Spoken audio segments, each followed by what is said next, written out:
Alright, today I've got the third update for the Lego Indiana Jones ride at Disneyland, and this will probably be my last update before I have a video of the completed ride. So in the first two videos, if you haven't already seen those, you can check them out. I pretty much just covered the whole line, and in the second one I got to the beginning of the ride, and I pretty much just had the foundations for it and everything. But I've gotten quite a bit more work done on that.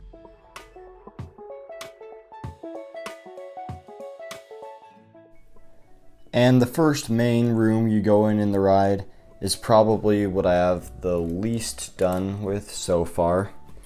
But then you continue on, and Indiana Jones is there trying to keep the door closed, and there's the lightning on the walls.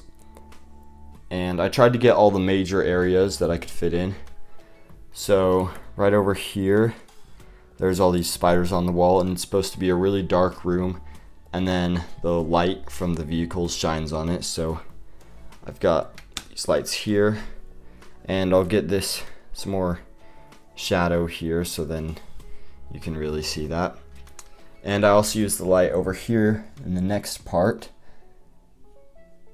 So I've kind of got the head there with the eye that has fire, and all the lava, and this bridge here.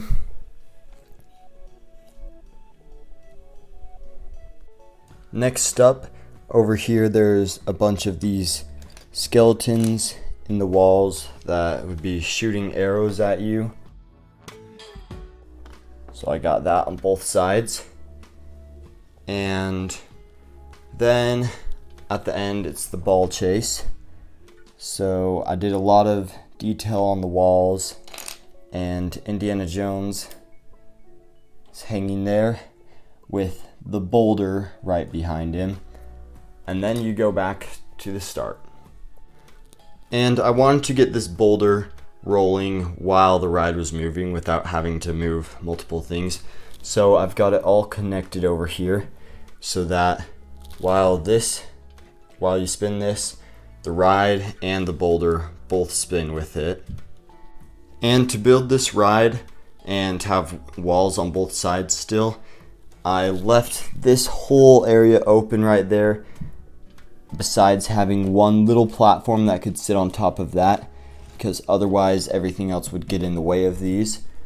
And so it's kind of balanced since it's holding up all these different sides, and it will be holding up a wall right here too. I've also got these arcs right here that are all around that hold up the inner wall from the outer wall. And it's actually been working a lot better than I thought it would. So far, everything's been pretty smooth, and I haven't really ran into any problems. But yeah, this whole space right here, this whole layer is just completely open, and it just fits through like that all the way around.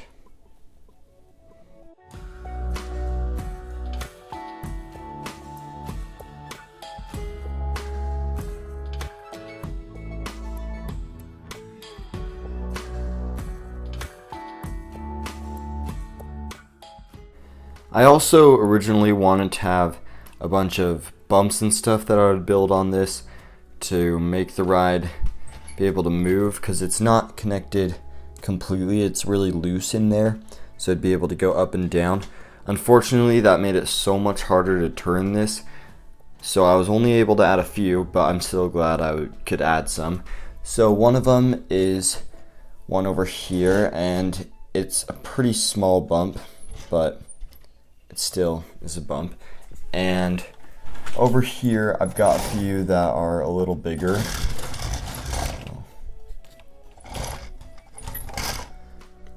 So now let's move on to the actual ride and see everything, including the boulder, move.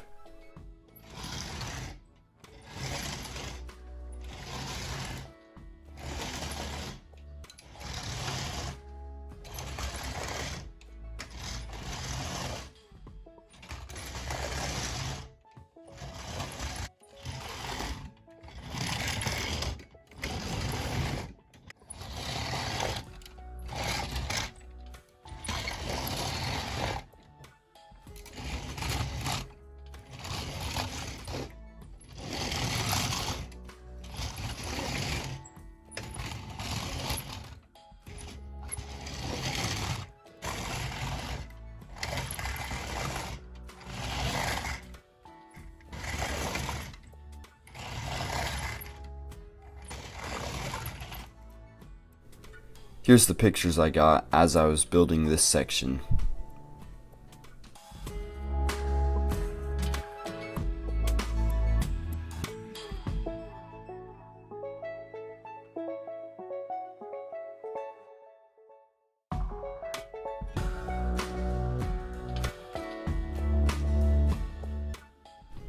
I hope you enjoyed that video. If you did, be sure to subscribe and check out some other videos I've got of other Disneyland or Disney World rides built in Lego.